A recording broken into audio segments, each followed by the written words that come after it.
Hello and welcome. Today, Azerbaijani capital Baku is hosting Global South NGO Forum, first of its kind, inaugural forum. And just a couple of moments ago, Global South NGO platform has been just established.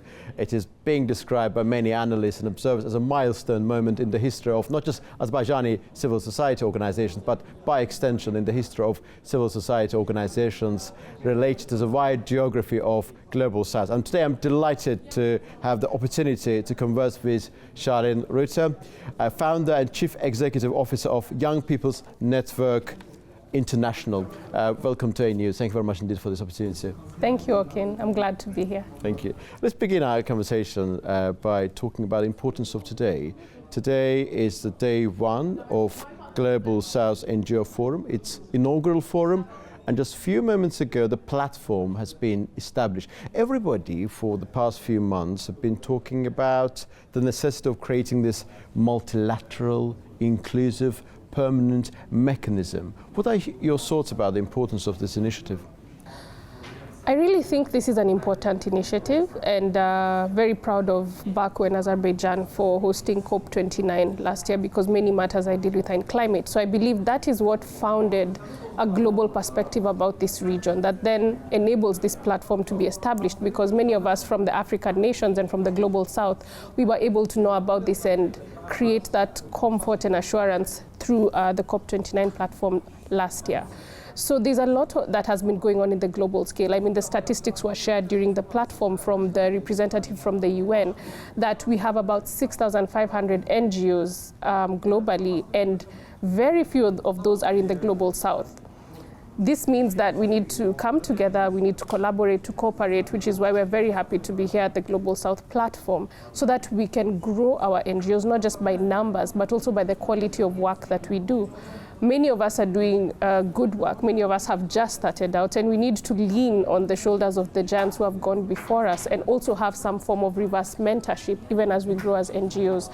So I believe this platform is very important. And for somebody who works with young people, I must say, we're trying to encourage young people to establish their own organizations, to create opportunities, to create jobs, to create employment. One of the best ways to do this is through NGOs. Once they establish their own NGOs that have community-driven initiatives, then we'll be able to bring in that multilateralism. Multilateralism can't begin globally, it has to begin locally, with each of us in our different countries, in our different continents, coming into the continent of Africa, for example, and now to the wider Global South. Indeed.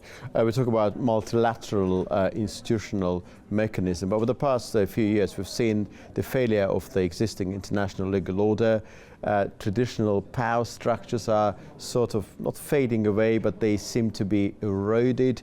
Do you think this also gives additional impetus for Global South to consolidate even further? Because what we saw back in Baku in November 2024, when that decision, that NCQG decision, was in the process of being made, we saw the divisions, frictions between global north and south. To what extent do you think these developments of global scale have contributed to the sense of urgency which seems to dominate the participants of today's forum? You know, okay, these are conversations that have been going on probably from way before I was born. And sometimes in the midst of crisis or in the midst of great challenges is when solutions come. So this is the time. There's been that spark that has been created by the different challenges we are facing between the Global North and the Global South, even as we look at collaboration. And this is creating that spark to push us to another level. 60 or 70% of the African continent is made up of young people. And I'm not talking about 18-year-olds. I'm talking about 10-year-olds, 12-year-olds. And there's a generation that is coming that is twice the size of the current youth population. What are we doing to prepare this generation for the challenges that they're going to face? Are we going to give them the same challenges we have gone through and not given solutions? Or are we giving them another platform to create newer solutions for the different challenges we face? There has been a criticism of these platforms of this kind on the basis of the argument that they made many initiatives, they come up with fancy acronyms, they make very articulate but still substance-free speeches, critics would say, but eventually nothing is happening, they would say. What would you say to those people who would argue in this fashion? Do you find any element of truth in what they are saying? If so, what is that element? Yes and no. I think there's a lot of good work going on the ground, and the good work, the right work, the ethical work, the honest work that is happening, unfortunately, is maybe not getting onto the global platforms. We are not hearing those voices. We are hearing the voices of the minority, and if you look at the statistics, for example, I looked at the statistics of Kenya. If you look at how much funding is pumped into the different NGOs and CBOs in Kenya versus the impact, there's a starking difference. There's something missing, there's a gap. And we really need to fill that gap, not just in Kenya, not just in Africa, but in the different countries from the global south. So yes and no, because there is good work happening. I've seen it myself in different countries I've visited. You can see these community-driven, impactful initiatives, but sometimes they don't have the doorway or the channel to get onto the global platform. What sometimes gets onto the global platform is because someone has a connection here, someone has a network here, and the real change makers may not get that opportunity. So it is up to us, especially through this Global South NGO platform, to expand this platform. For example, I am here today. I have represented my country. I need to take this not just for myself, not just for the young people of Kenya, but the young people of the Global South, to open up this platform for them so that their stories and the real impact can be felt and heard. And that's when I think we can begin to see a change. Global South is a very diverse geography.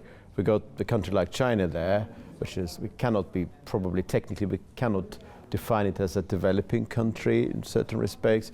Of course, the world's second biggest economy. We've got landlocked countries, landlocked developing countries, small island countries. So there is a huge amount of this diversity, different countries and differing needs. Do you think that these differences may actually cause certain difficulties on the way of formulating a cohesive vision related and meeting the demands of all the Global South countries and NGOs and civil society organizations represented by them? I would look at it from a family perspective. In a family, you have the parents who are more advanced. They've had more experiences in life that has enabled them to make, better decisions. You have the firstborn, you have the secondborn, probably till the lastborn. So you find in a family, there are different generations of people who have gone through different matters and different things that have informed how they live their lives. That is how I'd look at the different countries in the Global South. Some of us are younger in experience in different ways. Some of us are older. Some of us are more economically empowered. And that should be our strength, not our weakness, because that's the beauty of having a family and having a father who views things that, in a very stringent way and says it's my way or the highway, and having a Gen Z daughter or son who says, no, we need to have a discussion, we need to have a deliberation before I say yes or no to what you're saying. So that is the kind of collaboration I see us having amongst the Global South, banking on each other's strengths, on our cultures, on our diversity, so that we can be able to achieve a better future. Indeed. And I would like you to say a couple of words about Azerbaijan's role. Quite often when the question arises where Azerbaijan is, definitely not in the global north, it cannot be there by definition. It's within the wider scope of Global South, but it still perceives itself as a bridge between two worlds. On the basis of what happened during COP29 in November, on the basis of Azerbaijan's leadership within the non-aligned movement, how do you see the role played by Azerbaijan as a country, not just as a government of Azerbaijan, but also potentially as a wider country in terms of its civil society components as well? I mean, who else would have thought to bring us together? That's my question. I definitely have never thought there needs to be a platform for NGOs from the Global South. And I think we have to hand it to Azerbaijan that they were willing and able to create this platform and to extend warmth, welcome, and hospitality to their fellow brothers and sisters in the Global South. Now, this is just the beginning, and it's just the start of the race. And I'm a firm believer in relay races. We have the best marathon runners in Kenya. But looking at the relay race, there's a baton that has to be passed on. So this is not a conversation. It's not an action point that is ending with Azerbaijan. Yes, it has started, and now they're, in short, what we had this morning, passing on the baton to other countries in the Global South. How do we move this conversation forward? And not just for the sake of moving conversation, but for the sake of having action and impact within the Global South. Charlene, it was so grateful to you for your time and for your very detailed and incisive answers. Thank you very so much, indeed. Mr. Okin. It was a pleasure. Thank you. Thank you, asante.